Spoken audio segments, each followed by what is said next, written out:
आजाद Kashmir election में 7 सीटां उत्ते नून league कामयाब, 4 उत्ते पीपल्स पार्टी जित गई। 13 विच 11 हल्कियां दा गैर हतमी गैर सरकारी नतीजा आ गया। गैर हतमी गैर सरकारी नतीजे के मुताबिक LA1 विच मुस्लिम लीग नून दे अजहर सादिक फाते, पीपल्स पार्टी दे मोहम्मद अफसर शाही दूजे नंबर उत्ते रहे।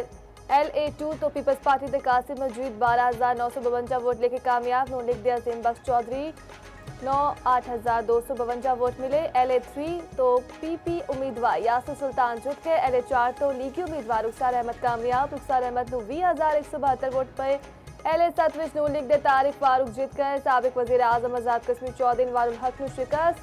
LA9 तो उमैर नईम भी जीत गए। LA10 विच पीपल्स पार्टी दे यासीन चौधरी फाते करार पाए। नून लीग दे फाते महमूदुल हसन दूजे नंबर उत्ते रहे। LA11 विच नून लीग दे मोहम्मद आसिफ जीत गए। पीपल्स पार्टी दे मोहम्मद इखलाक दूजे नंबर उत्ते रहे। LA12 विच लीगी उम्मीदवार रियासत खान आगे। LA13 विच मुस्लिम लीग नून दे अयास अहमद जट आगे। IPP दे निसार अंसर दूजे नंबर उत्ते रहे। इंतखाबी अमल शिफाफियत नाल मुकम्मल होया, सारियां जमातां ने भरपूर हिस्सा लिया। पोलिंग पुरअमन माहौल विच मुनक्किद हुई। चीफ इलेक्शन कमिश्नर आजाद जम्मू कश्मीर जस्टिस रिटायर्ड गुलाम मुस्तफा मुगल ने प्रेस कॉन्फ्रेंस विच आखिया, सारियां सियासी जमातां ने इलेक्शन विच वध चढ़ के हिस्सा लिया। लोकां ने बड़ी तादाद विच अपना हक राय दही इस्तेमाल किया। समानी में पोलिंग विच रुकावट पाने वालियां नूं गिरफ्तार किया गया। कानून नाफिज करने वाले इदारियां दा किरदार मिसाली रहा। नून लीग कैंप विच हामियत जश्न, हवाई फायरिंग, ढोल दी थाप उत्ते रक्स, भंगड़े पाए, जिते हल्ला गुल्ला, कामयाब उम्मीदवार दे हक विच नारेबाजी।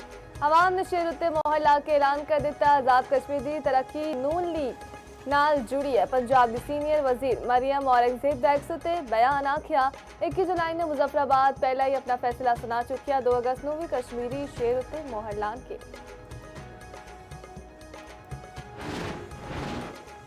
बिलावल भुट्टो ने आजाद कश्मीर के इलेक्शन मुतनाज़ करार दे दिते। Chairman people's party Bilawal Bhutto का आजाद कश्मीर में साफ ते शिफाफ इलेक्शन का मुतालबा मुजफ्फराबाद विच पुलिस कॉन्फ्रेंस से कर दे। आखिया, मुतनाज़ इंतखाबात नाल किसी भी हुकूमत आए ओ मुतनाज़ी होवेगी।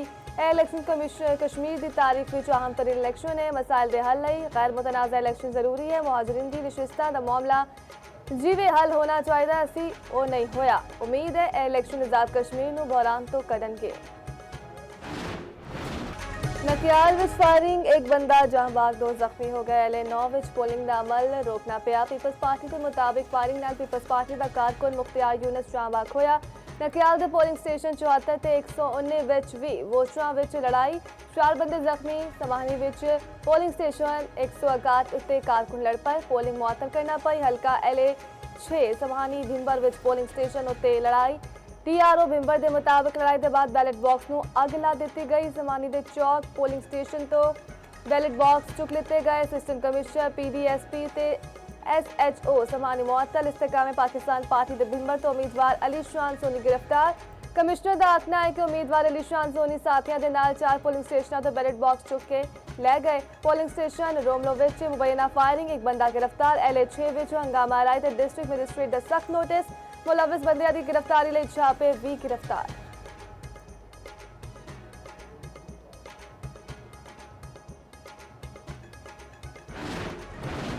पीपल्स पार्टी का नकियाल विच फायरिंग के वाक़े विच अपने कारकुन की शहादत उत्ते इज़हार अफसोस दे दौरान नूं फौरी गिरफ्तार करने का मुतालबा इल्जाम नून लीग के उम्मीदवार उत्ते ला दिता। बिलाल भुट्टो ने आखिया, इतला मिली है लीगी उम्मीदवार सरदार उमैर नईम ने फायरिंग करके कारकुन को कतल किया। 2 दिहाड़े पहले भी सरदार उमैर नईम की फायरिंग की वीडियो मंजर आम उत्ते आई सी। श्री रहमान की कारकुन की हलाकत ते 2 अफराद के जख्मी होने की शदीद मजम्मत। आखिया, हल्के विच नून लीग के उम्मीदवार सरदार उमैर नईम ने खौफ की फजा कायम कर रखी है। शर्जील मिमिन बोले, नून लीग अपने बदमाशियां ते गुंडियां नूं लगाम देवे।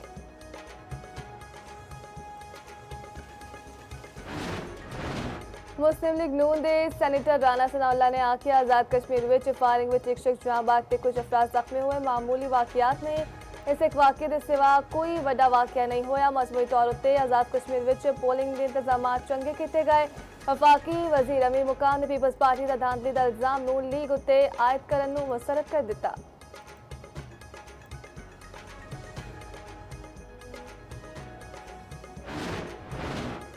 IG पुलिस आजाद कश्मीर लियाकत अली दा आखना है, आजाद कश्मीर विच किते कोई वाकया पेश आंदा है तो पुलिस कार्रवाई करती है। सियासी कारकुनां में से किसी नूं भी कानून हथ विच लेण दी इजाजत नहीं। कमिश्नर मीरपुर ताहिर मुमताज खान ने मुख्तलिफ पोलिंग स्टेशनों का दौरा पोलिंग के अमल से इंतजामात का जायजा लिता। तर्जुमान IG आज़ाद कश्मीर ने आख्या मीरपुर दे अवाम ने कलदम एक्शन कमेटी ने मुस्तरद कर दिता। इंतखाबी अमल विच भरपूर शिरकत की थी।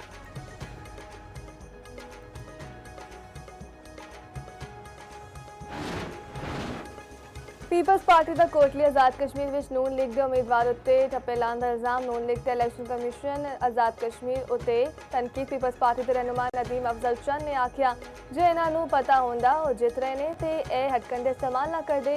इन्होंने कश्मीर की गंदम बंद कर दी। लोगों को आटा चाहिदा ए बसा दे रहे ने। सईद गनी ने आख्या आज़ाद कश्मीर विच इलेक्शन कमीशन का किरदार नजर नहीं आ रहा। चंगा होंदा बसा इंतखाबी मुहिम तो पहले दे दित्तियां जांदियां। राजा परवेज अशरफ ने आख्या मुतअद्दिद स्टेशनां तो पीपल्स पार्टी के पोलिंग एजेंट्स नूं जबरदस्ती बाहर कढ़िया गया। फौजी निगरानी विच दोबारा पोलिंग कराई जाए।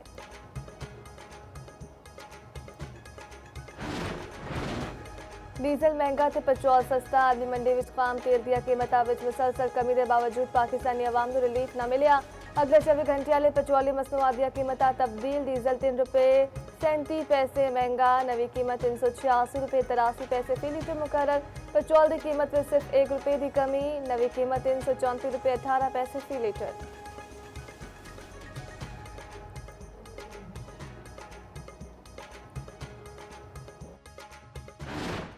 अमरीकी सदर ट्रंप ने ईरान के नाल मुज़ाकरात की नाकामी उत्ते दोबारा हमलियां दी धमकी। आख्या मुज़ाकरात कामयाब न होए तो दोबारा हमले शुरू करांगे। सालिसा दे कहते ईरान उत्ते हमले रोके। ईरान ने सानू हमले बंद करके मुज़ाकरात करन दा आख्या। ईरान की फौज बेरिया की एयरपोर्ट तबाह हो चुके ने। ट्रंप ने अमरीका के कोल गोला बारूद की कमी दियां खबरां नू मुस्तरद कर दिता। सोशल मीडिया उत्ते ईरान जंग तो मुतालिक AI तस्वीरां शेयर कीतियां। आख्या साडे कोल बड़े हथियार ने ते मैं होर हथियार चाहना।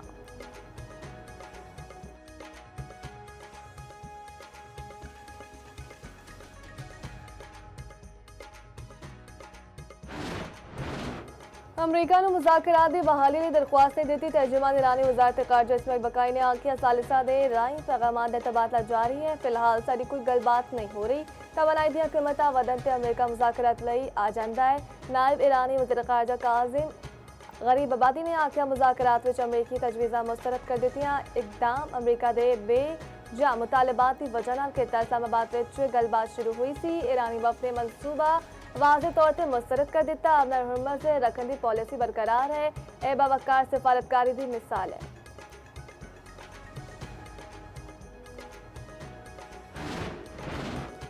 चीन ने पाकिस्तान की खुद मुख्तारी के तहफ़्फ़ुज़ लई ताउन जारी रखने का ऐलान। वज़ीर आज़म शहबाज शरीफ नाल चीनी सफ़ीर जियांग ज़ाई डोंग की मुलाकात विच अफगानिस्तान सने खिते की सूरत हाल उत्ते गलबात। शहबाज शरीफ ने आख्या अहम फैसलियां ते मुआहदियां उत्ते अमल दरामद लई करीबी ताउन जारी रखांगे।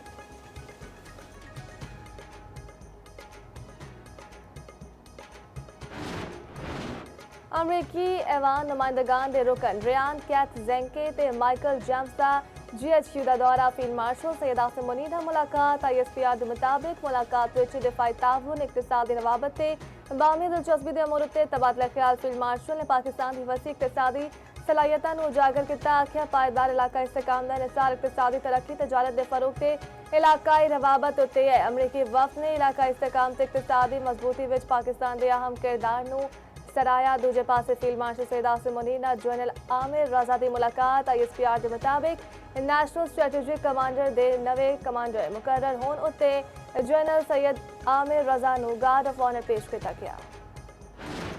शरह सूद 11.5% उत्ते बरकरार। स्टेट बैंक ने मॉनेटरी पॉलिसी जारी कर दी। Governor state bank Jamil Ahmad ने आख्या माली साल के इब्तदाई 6 माह के दौरान अफराती ज़र विच बतदरीज कमी वेखण विच आई।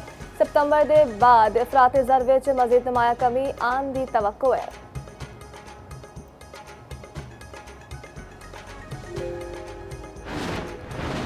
छोटे दुकानदारों लिए खसूसी टैक्स तरीक़ेकार का नोटिफिकेशन जारी। सालाना 20 करोड़ तक कारोबार करने वाले दुकानदार स्कीम तो मुस्तफीद होंगे। स्कीम के तहत मजमूई कारोबार उत्ते 1% टैक्स अदा करना होगा। इनकम टैक्स रिटर्न के नाल ₹25,000 टैक्स अदा करना लाजमी करार।